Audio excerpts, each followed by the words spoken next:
বছর আরো বেশি আমাদের রাজনীতির যে পরিবর্তনের স্লোগান আমরা দিয়েছি, রাজনৈতিক ধারার পরিবর্তনের যে স্লোগান আমরা দিয়েছি, সরকারের নেচার পরিবর্তনের যে স্লোগান আমরা দিয়েছি, আমি আশা করব নিশ্চয়ই সরকার সেটা মাথায় রাখবে। ফরেন মিনিস্টারের কথা আমার ভাই বলছিলেন। আচ্ছা, ফরেন মিনিস্টার ঠিক কোন ক্রাইটেরিয়াতে ফরেন মিনিস্টার হলেন? আমার ট্যাক্সের টাকায়, আমাদের ট্যাক্সের টাকায় যেহেতু মন্ত্রীদের বেতন ভাতা হয়, এই প্রশ্ন তো আমি রাখতেই পারি। মানে বিএনপি ধরুন কয়েক মাস আগে যিনি উপস্থিত থাকলে মিটিং করবে না বলে ঘোষণা দিয়েছেন, ঠিক তিনি এখন কোন জাদু মন্ত্র বলে ফরেন মিনিস্টার হলেন?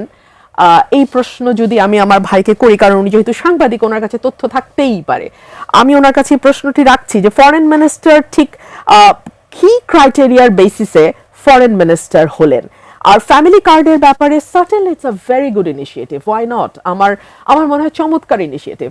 কিন্তু একই সঙ্গে সিপিডির একটা হিসাব বলছে যে 50 লক্ষ পরিবারকে যদি আপনি এর আওতায় আনতে চান, আপনাকে বছরে ব্যয় হবে 9,600 থেকে 12,000 কোটি টাকা। আমি অন অ্যান অ্যাভারেজ 10,000 কোটি টাকা ধরি। তাহলে আমাদের বর্তমান সরকারের যেই পরিকল্পনা 5 কোটি পরিবার, তাহলে বছরে আপনার খরচ হচ্ছে 1 লক্ষ কোটি টাকা। এখন এই 1 লক্ষ কোটি টাকার যোগানটা আসবে কোথা থেকে? আমরা ইতিমধ্যেই সবাই জানি আমাদের আয়কর বা ট্যাক্সের মানে ট্যাক্স পাওয়ার হার খুবই কম। ট্যাক্স জিডিপি রেশিও দক্ষিণ এশিয়ায় বাংলাদেশের সবচেয়ে কম। আমাদের ট্যাক্সের করের আওতা আমরা বাড়াই না, কিন্তু যারা ট্যাক্স দেয় তাদের উপরেই বারবার ট্যাক্স চাপাই, এবং ট্যাক্স ফাঁকি দেওয়ার মানে অসংখ্য নজির আছে।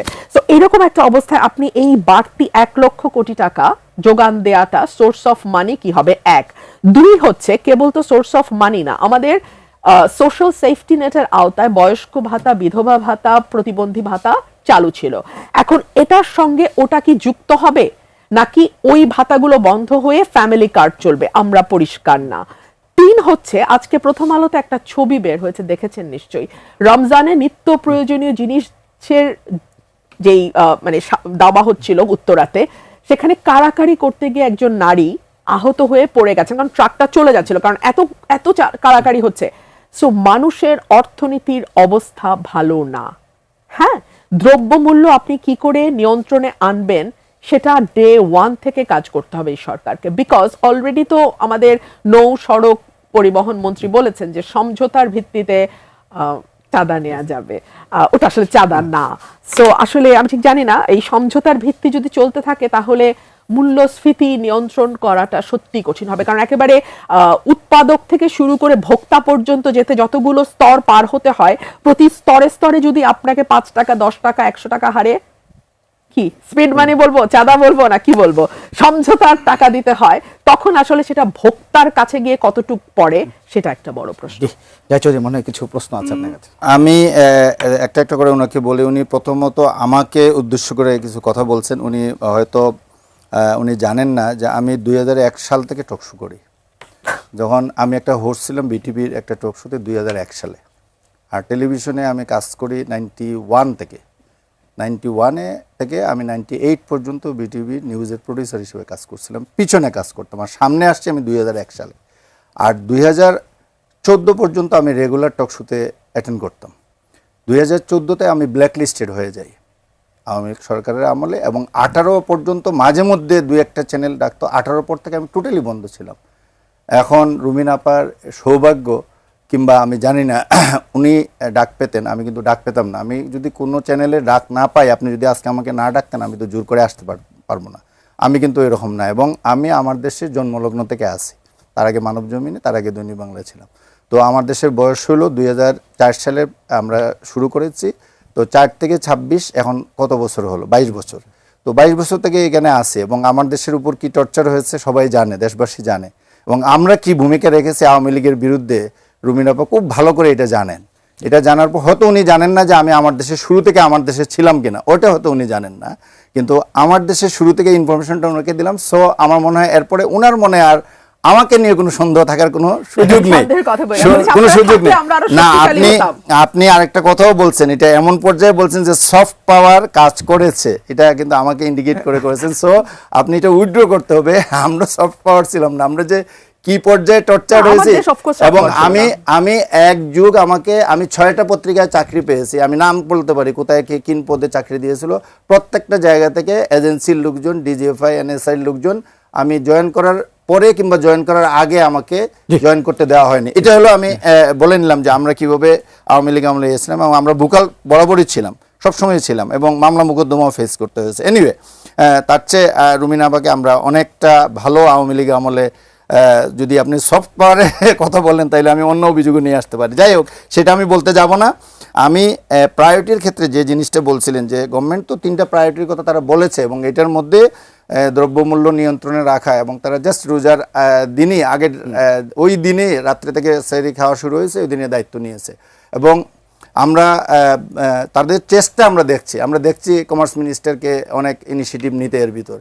আমরা তাদেরকে এই ক্রেডিট, এটা অন্তর্বর্তীকালীন সরকার যেটুকু করে গেছে এটার উপর বেস করে কিন্তু বাকিটা তাদেরকে কন্ট্রোল করতে হবে। এটা করছে কিনা, রাস্তায় চাঁদাবাজি বন্ধ হচ্ছে কিনা, এগুলো কিন্তু গভর্নমেন্টকে স্ট্রিক্টলি করতে হবে। এখন পর্যন্ত মেজর কোনো বিষয় আমরা দেখি নাই যে যেখানে আমরা বলতে পারি চোখে আঙ্গুল দিয়ে যে এইটা গভর্নমেন্টের ফেইলিয়ার, আজকের দিনে এই কাজটা তুমি করেছো, যেটা করলে এখন মিডিয়া এবং সোশ্যাল মিডিয়া খুবই অ্যাক্টিভ আছে। একটা গভর্নমেন্টকে, বিএনপি গভর্নমেন্টকে এই জিনিসটা মানে চেঞ্জ, যেটা আমি বলবো, যেটা অনেক দিনের চেঞ্জ, বিশেষ করে অগাস্ট পরবর্তী, জুলাই বিপ্লব পরবর্তী যে পরিবর্তনটা, এটাতে মানুষ অনেক অ্যাক্টিভ যে কোনো বিষয়ে। কালকে সোহরাওয়ার্দী উদ্যানের ঘটনাটা এটার একটা এক্সাম্পল। ওইখানে কিন্তু লাইভ করছিল, যাদের উপর টর্চার করা হচ্ছিল তাদের পক্ষেও কেউ একজন লাইভ করছিল, আমি রাত্রের ঘটনাটা দেখেছি। তারপরে কিন্তু আজকের এই ফলো আপগুলো করা সম্ভব হয়েছে। সুতরাং এখন গভর্নমেন্টকে অনেক বেশি সোশ্যাল মিডিয়ার বাইরে একটা ওয়াচডগের মধ্যে রেখে সারাক্ষণ তারা ওয়াচডগ হিসেবে কাজ করছে। সো এই যে কোনো ঘটনায় গভর্নমেন্টকে মানে অনেক বেশি সতর্ক থাকতে হবে। ওই দিন যেমন যোগাযোগ মন্ত্রীর বক্তব্যটা যেভাবে ফলো করে প্রচার হয়েছে, এটা আওয়ামী লীগ আমলে সম্ভব ছিল না, সোশ্যাল মিডিয়া থাকার পরও সম্ভব ছিল না। ফ্যামিলি কার্ড নিয়ে যদি ফ্যামিলি কার্ড, ফরেন মিনিস্টারের কথাটা আচ্ছা আমি ফরেন মিনিস্ট্রি নিয়েও বলছি। ফ্যামিলি কার্ডের বিষয়টা উনি কয়েকটা বিষয় বলছেন, যে আমি গভর্নমেন্টের বক্তব্যটা শোনার চেষ্টা করেছি, এটা নিয়ে তারা যে ব্রিফিং হয়েছে, তারা বলছেন যে এখন যেগুলো চালু আছে এটা কন্টিনিউ হবে, কিন্তু এগুলা পর্যায়ক্রমে এক ফরম্যাটে নিয়ে আসা হবে। এখন যাদের আছে তাদেরকে হয়তো দিবে না, নতুনদের হয়তো এই কার্ডটা দিবে, এবং পর্যায়ক্রমে এটা সবগুলাকে একটা ফরম্যাটে নিয়ে আসা হবে। এবং তখন হয়তো আমাদের 8 লক্ষ কোটি টাকার বাজেট আছে, আমাদের এখন টোটাল বাজেটটা এটা হয়তো 5 ইয়ার্সে গিয়ে এটা 50 লাখে গিয়ে দাঁড়াবে ফ্যামিলি কার্ড, তখন গিয়ে হয়তো এই পরিমাণ টাকার দরকার পড়বে, এখনই এই পরিমাণ টাকার দরকার পড়ছে না। আর ফরেন মিনিস্টারের বিষয়টা বিএনপি কেন বানিয়েছে এটা উনি ভালো করেই জানেন, উনি একজন আইন প্রণেতা হিসেবে ভালো করেই জানেন। এটা টোটালি প্রাইম মিনিস্টারের এখতিয়ার, উনি কাকে মন্ত্রী করবেন উনি উনাকে চাইলেও করতে পারতেন।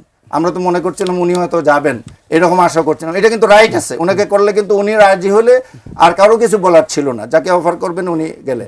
তো গভর্নমেন্ট যদি উনাকে অফার করে থাকে ডক্টর খলিলুর রহমানকে, তাইলে ডক্টর খলিলুর রহমানের মেধা, যোগ্যতা এবং এই মুহূর্তে বিএনপিতে আরো যারা মন্ত্রিসভায় ঢুকেছেন তাদের কারোর চেয়ে কম নয়, এটুকু আমি সার্টিফাই করতে পারি।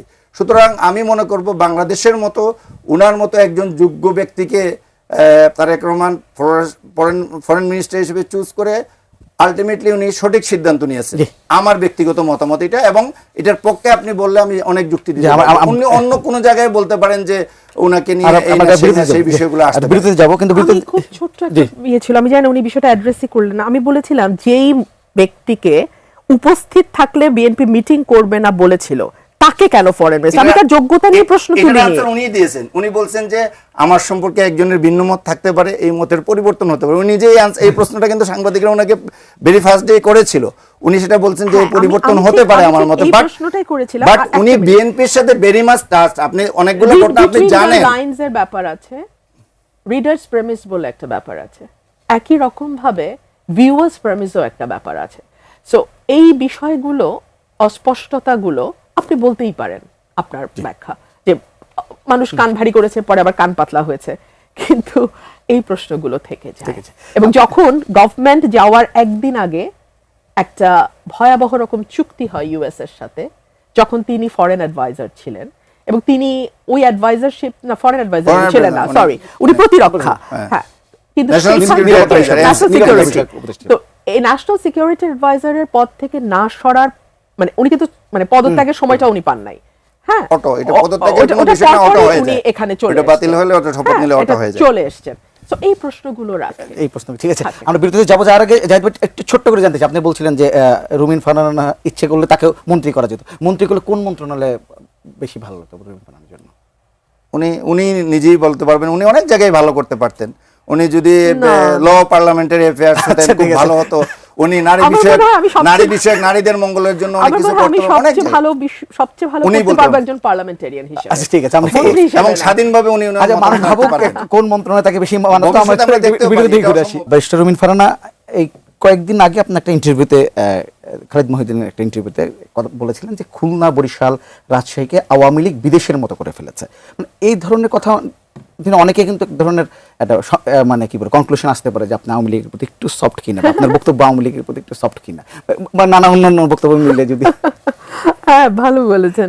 এই দেশে এই ধরেন 5ই আগস্টের আগে গাছের পাতা আওয়ামী লীগ করতো, আর এখন 5ই আগস্টের পরে গাছের পাতা শুদ্ধ আওয়ামী বিরোধী হয়ে গেছে। আমি যা দেখেছি আমি তাই বলেছি। আমি জানি না আপনি গেছেন কিনা খুলনা, বরিশাল, রাজশাহীর ওইদিকে, আপনি আমাকে নিজে বলেন তো কেমন হয়েছে। বরং আমি তো বলবো এখানে বৈষম্য হয়েছে। খুলনা বা বরিশাল যেহেতু এটা গোপালগঞ্জের কাছে বেল্ট, ওই বেল্টটা, সেই জন্য সেখানে বরাদ্দ যেমন বেশি হয়েছে, কাজ যেমন বেশি হয়েছে, সেরকম ঝাঁ চকচকে চমৎকার বিদেশের মতন তারা রাস্তাঘাট তৈরি করেছে। সাথে যে আমি আমার কনস্টিটিউয়েন্সির কথাটা বললাম, সেটা কেন এড়ায় গেল মানুষ? মানে আমাকে গালি দিতে হলে ওইটা ব্যবহার করতে আরাম লাগে, কিন্তু সাথে যে আমি আমারটা বললাম যে আমার ব্রাহ্মণবাড়িয়ার এই বেহাল দশা যেটা দেখলে আমার বড় কষ্ট হয়, এই কথাটা তো যুক্ত হলো না। এই যে সরকার, একই সরকার তার নিজস্ব এলাকাকে বিদেশ বানালো, কিন্তু তার ভিন্ন মতের যে এলাকা, কারণ ব্রাহ্মণবাড়িয়া আসলে আওয়ামী লীগে তেমন ভোট কখনোই ছিল না, এই এলাকাটাকে যে অবহেলিত রাখলো, এটাই তো সরকারের সবচেয়ে বড় সমালোচনা। কিন্তু আপনার নজর মানে যারা আমার দোষ খুঁজতে চায় তাদের নজর হচ্ছে রুমিনকে ফাঁদে ফেলতে হবে। সো রুমিন ওই যে বলেছে বিদেশের মতো করেছে, ওটুকু ব্যবহার করছে, কিন্তু একই সঙ্গে এটা সরকারের তীব্র বৈষম্য ইঙ্গিত করে। আমার ভাই আমাকে কিছু কথা বলেছেন যার একটা উত্তর দিতে হয়। আমার নামে মামলা ছিল 10টা, এই 10টা মামলায় আইনজীবী হওয়ার, এর মধ্যে খুনের মামলাও ইনক্লুডেড। 28 অক্টোবরে জজ সাহেবের বাড়ি ভাঙচুর এবং মানুষ হত্যার মামলাও 28 অক্টোবরের পর আমার নামে হয়েছে। আমি জামিন পেয়েছি কারণ আমি সুপ্রিম কোর্টের একজন সিনিয়র আইনজীবী, আমি একজন নারী। এই সকল কিছুর বিবেচনায় অনেকেই জামিন পেয়েছেন, আমিও তাদের একজন। আমাকে একটা নাম বলেন তো, আমি ছাড়াও আরো 2-3 জন নারী, অন্তত 1-2 নারী তো বটেই, প্রতিদিন টকশো করতেন বিএনপির পক্ষে, তাদের কাকে কেবলমাত্র টকশো করার কারণে জেলে যেতে হয়েছে আপনি কিন্তু একটা নামও বলতে পারবেন না।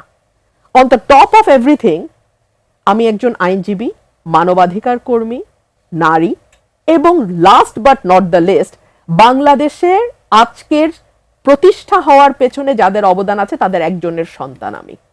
বাংলাদেশের ভাষা আন্দোলনের একজন নায়ক বলতে হলে সেটা অলি আহাদ। সুতরাং চাইলেই চট করে হাত দিয়ে দেওয়া যায় বোধহয়, ব্যাপারটা এত সহজ অন্তত কিছুদিন আগে পর্যন্ত ছিল না। এখন অবশ্য আমি জানি না নতুন রাজনীতির ধারা কিরকম হবে, বাট এতদিন আগে পর্যন্ত এত সহজ ছিল না। 5ই আগস্টের ঠিক আগে আগে আমার বাড়িটাই কিন্তু ভাঙচুর হয়েছিল। 5ই আগস্টের ঠিক আগে আগে আমি কিন্তু নোন ফেসদের মধ্যে রাস্তায় নেমেছিলাম, অতি নোন ফেস, পলিটিক্যাল অতি নোন ফেস। আমি কালচারাল বা অন্য অ্যাক্টিভিস্টদের কথা বলছি না, অতি নোন ফেস। আমি ঠিক যেমন ঝিকাতলায় গানের আসরের মধ্যে আমি নেমেছিলাম ঝুম বৃষ্টিতে, ঠিক তেমনি শহীদ মিনারের পাদদেশে গিয়ে আমি দাঁড়িয়ে বক্তৃতা করেছিলাম, এবং তারপর সেই রাতে আমার বাড়ি ভাঙচুর করা হয়, গাড়ি ভাঙে, সিসিটিভি ভাঙে, অনেক কিছু ম্যাসাকার হয়। ওই রাতে যে কোনো কিছুই হতে পারতো। সো আপনি যখন কারো দিকে এই ব্যাপারগুলো দল কেন মূল্যায়ন করলো না, এটা তো দলকে জিজ্ঞেস করবেন, আমি কিভাবে বলবো? যদি আপনি বলতেন আমার জনপ্রিয়তা কম সেজন্য আমি নমিনেশন পাইনি, তাহলে আমি বুঝতে পারতাম, কিন্তু আমি তো পাস করে দেখাই দিলাম, দল ছাড়াই পাস করলাম, 40,000 ভোটের ব্যবধানে পাস করলাম। আরো ফেয়ার ইলেকশন হলে আরো বেশি ভোটের ব্যবধান হতো। হ্যাঁ, তবে আমি স্পেশালি আবারও থ্যাঙ্কস দিব বাংলাদেশ সেনাবাহিনীকে। বাংলাদেশ সেনাবাহিনী যদি একদম প্রথম থেকে শেষ পর্যন্ত কঠোরভাবে নজরদারিতে না রাখতো, অ্যাটলিস্ট আমার কনস্টিটিউয়েন্সির কথা আমি বলতে পারি, ম্যাসাকার হয়ে যেত এই কনস্টিটিউয়েন্সিতে। কোনো কিছু বলবেন কি? না, আমার একটা প্রশ্ন আছে। আমি একটু রুমিন আপার ব্যাপারে এটা বলতে চাই যে অবশ্যই উনি যেগুলো বলছেন, ওনার নামে মামলা হয়েছে, হয়রানির শিকার হয়েছেন। তবে আমার মনে হয় যে উনি বিএনপির সাথে এখন নাই বলে এত সহজভাবে উনার অন্য সহকর্মীদের, নারী সহকর্মীদের বিষয়টা অস্বীকার করতে পেরেছেন। এটা মনে হয় তাদের প্রতি একটু অবিচার হবে, কারণ আরো অনেক নারী শুধু টকশো করার কারণে, শুধু টকশো করার কারণে কাকে ঠিক আছে জেলে যেতে হয়েছে সেটা হয়তো হতে পারে, কিন্তু অনেক নারী এই শাম্মী, পাপিয়া, এরা অনেক আগে জেল কেটেছে, একবার না একাধিকবার জেলে শুধু গেছে, অনেক টকশো করার কারণে। এখন টকশুর কারণে নিয়েছে কি কারণে নিয়েছে তা জানি না, কিন্তু তারা অসংখ্যবার অনেক নারী বিএনপির ভিতর তারা জেল কেটেছে, এটা একটা বিষয়।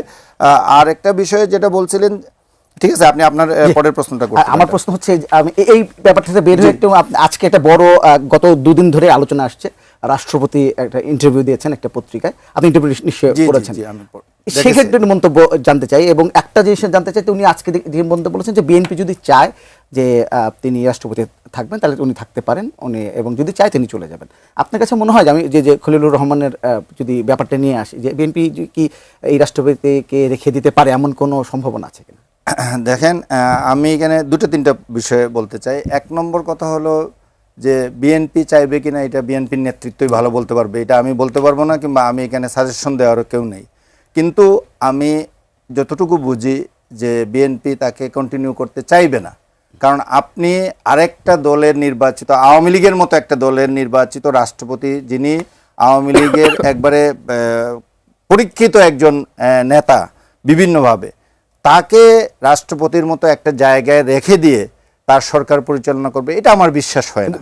এটা আমার বিশ্বাস হয় না। উনি বলতে পারেন, উনি কিন্তু এটাও বলেছিলেন আমি নির্বাচনের পরে আমি স্বেচ্ছায় চলে যেতে চাই, আমাকে স্বেচ্ছায় চলে যাওয়ার সুযোগটা করে দিন। উনি আগেই চলে যেতে চেয়েছিলেন, অন্তর্বর্তীকালীন সরকার ওনাকে দেয় নাই, উনি নির্বাচনের পরে চলে যাওয়ার কথা বলছেন, আবার এখন এসে এই কথাও বলছেন। তবে উনি ওনার যে সাক্ষাৎকার, এটা নিয়েও আমার কিছু অবজারভেশন আছে। আমার অবজারভেশনটা হলো, আমি মনে করি যে এই জায়গায় এই পদে থেকে এইভাবে ওনার কথাবার্তা বলাটা ঠিক হয়নি। ঠিক হয়নি কেন হয়নি? আপনি অনেকগুলো বিষয় আছে, দেখেন এখানে জানি না কার লাভ কার ক্ষতি হয়েছে, কারা এই সাক্ষাৎকারের নেপথ্যে আছে, নিশ্চয়ই কেউ না কেউ আছে এটার পিছনে নেপথ্যে, এটা মানুষ অনুমান করতেই পারে। কিন্তু উনি যে কথাগুলো বলেছেন, যেভাবে বলেছেন, 5ই আগস্টের পরে উনার যে অবস্থান ছিল, তার পরের অবস্থান যখন এটাকে বিএনপি বাধা দিয়েছে এবং এখনকার অবস্থান, কিন্তু তিনটা প্রেক্ষাপট। 5ই আগস্টের পরে উনার থাকার কথা না, অন্য সবাই চলে গেছে, উনিও চলে যাওয়ার কথা, কিন্তু ওই সময় ওনাকে বিদায় করেনি, যারা বিদায় করার কথা ছিল তারা বিদায় করেনি। তারপরে যখন একটা অংশ বিদায় করতে চেয়েছে, সরকারের বলেন কিংবা স্টেক হোল্ডারদের বলেন, অন্যরা চায়নি, তখন এক পর্যায়ে উনি থেকে গেছেন। এখন এসে উনি আবার আরেকটা কথা বলছেন। তো এইটা অনেকে বলছেন যে রাষ্ট্রপতির গোপনীয়তার শপথ ভঙ্গ করছেন, এইরকম কথাবার্তাও আসছে, নানা কিছু আসছে। শুধু সেইটা নয়, আমি মনে করি যে এইরকম একটা পর্যায়ে থেকে উনি হলো রাষ্ট্রের অভিভাবক পদাধিকার বলে, উনার পদে থেকে এখন উনার কথা নিয়ে এরকম বিতর্ক সৃষ্টি হতে পারে, এইরকম কথাবার্তা এখানে বলে রাষ্ট্রের জন্য এই ব্যাপারে আপনার মন্তব্যটা জানতে চাই। রাষ্ট্রপতির এটা দ্বিতীয় সাক্ষাৎকার, প্রথমটি আনঅফিশিয়াল ছিল এবং সেই আনঅফিশিয়াল সাক্ষাৎকার পরে মতিউর রহমান ভাই চেপে দিয়েছিলেন মানব জমিনে, সেটা নিয়েও অনেক হইচই হয়েছে। এই সাক্ষাৎকারটি পড়ে বেশ কিছু বিষয় খুব স্পষ্ট হয়েছে। এক হচ্ছে, ওনাকে যত রকম ভাবে অসহযোগিতা করা সম্ভব বিগত সরকার তাই করেছে। বিএনপির একটা স্ট্রং সাপোর্ট ছিল, আর্মির একটা স্ট্রং সাপোর্ট ছিল এবং বিদেশি দূতাবাসগুলোর একটা স্ট্রং সাপোর্ট ছিল। অর্থাৎ 3টা বড় স্টেক হোল্ডারের স্ট্রং সাপোর্টের কারণে কিন্তু ওনাকে সরে যেতে বাধ্য করা যায়নি। বাট ওনার বাড়ির সামনে যে ঘটনাগুলো ঘটেছে, মানে বঙ্গভবনের সামনে, ওনার বাড়ি তো না, বঙ্গভবনের সামনে, সেটা না হলেও হতো। উনি যেই বর্ণনাটা দিয়েছেন 22শে অক্টোবরের, সেটা মানে একটু ভয়ানক বর্ণনা আর কি, যে ওনার ভাষ্য মতে গণভবনে যা হয়েছে ঠিক সেরকম একটা পরিকল্পনা তাকে ঘিরেও হচ্ছিল, এবং গণভবনে যেহেতু সাবেক প্রধানমন্ত্রী চলে যেতে পেরেছে, ওনারটা তো আর উনি যেতে পারছেন না, অর্থাৎ ওনাকে একেবারে আটকে ফেলে একরকম মব তৈরি করা, এটা বোধহয় না হলে ভালো হতো। কারণ আমরা তো একটা পরিবর্তনের কথা বলছি বারবার। দেখুন, আমরা যতবার পরিবর্তনের কথা বলি, বলা হয় যে আমরা হয়তো বা আগের সরকারের প্রতি সফটনেস দেখাচ্ছি। বিষয়টি তা নয়। আগের সরকার এগুলো করেছে বলেই তো আমরা এই অভ্যুত্থানটা করেছি, এবং অভ্যুত্থানটা করেছি অনেক স্বপ্ন নিয়ে। বাংলাদেশের রাজনীতিকে মোটামুটি একটা সঠিক ট্র্যাকে তুলবার একটা স্বপ্ন, মানুষের স্বাধীন চিন্তার একটা স্বপ্ন, মত প্রকাশের একটা স্বপ্ন। এখন এই মত প্রকাশ করতে গেলে আপনি যদি ট্যাগিং শুরু করেন, আপনি যদি মব শুরু করেন, তাহলে তো আসলে আমি আগাতে পারবো না, বাংলাদেশটা আর আগাবে না, এটুকুই বলি। যদি গুণগত রাজনীতি, গুণগত পরিবর্তনের কথা বলছি, 12ই মার্চ নতুন সংসদ শুরু হচ্ছে। তো সংসদ অধিবেশনে এবারকে আপনি কোন পরিবর্তন কি ধরনের পরিবর্তন হতে পারে, বা কতটা জমজমাট হবে, কিংবা কতটা উত্তেজনা সেখানে হতে পারে, যেহেতু শক্তিশালী বিরোধী দল আছে? দেখেন 2008 সালে যে পার্লামেন্ট নির্বাচন হয়েছিল, অষ্টম পার্লামেন্ট নির্বাচনের পরের এই যে 3টি পার্লামেন্ট, সাজানো 3টা পার্লামেন্ট, এগুলা জনমনে কোনো আগ্রহ সৃষ্টি করতে পারেনি। একতরফা নির্বাচন 14, 18 কিংবা 24-এ নির্বাচন ছিল। আপনি জানেন অনেকবার এটা বলা হয়েছে, আমির নির্বাচন সর্বশ্রেষ্ঠ হয়েছে, তার আগে রাতের ভোট হয়েছে, তার আগে বিনা ভোটের নির্বাচন হয়েছে 2014-তে। সো এগুলা জনগণের সাধারণ মানুষের মধ্যে এটা কোনো আকর্ষণও সৃষ্টি করতে পারেনি, ওখানে ওই রকম কোনো ডিবেটও হয়নি, আলোচনা হয়নি, সব কিছুই ছিল একতরফাভাবে একটা রুটিন ওয়ার্ক হতো। এই তুলনায় এবার মনে হচ্ছে, যদিও এইবার আওয়ামী লীগ নেই, কিন্তু আওয়ামী লীগের বাইরেও যারা একটা বড় বিরোধী দল হিসেবে জামাতে ইসলামী এবং এনসিপি 77 সিট নিয়ে পার্লামেন্টে আছে, আরও 7 জন স্বতন্ত্র সংসদ সদস্য আছেন, তারাও স্বাধীনভাবে কথা বলতে পারবেন। তো সেই বিবেচনায় 84 জনের এই বিরোধী দল, 85 জন, আরেকজন হাত পাকার ইসলামী হাত পাকার আছেন প্রার্থী। তো সব মিলে এইবারের পার্লামেন্ট আশা করা যায় অনেক জমজমাট হবে এবং এখানে ডিবেট বেশি হবে, আলোচনা হবে। এবং শুধু তাই নয়, 12ই মার্চে যে পার্লামেন্ট বসছে, শুরুতেই পার্লামেন্টের এখন কোনো স্পিকার নাই, বিদায়ী পার্লামেন্টের স্পিকার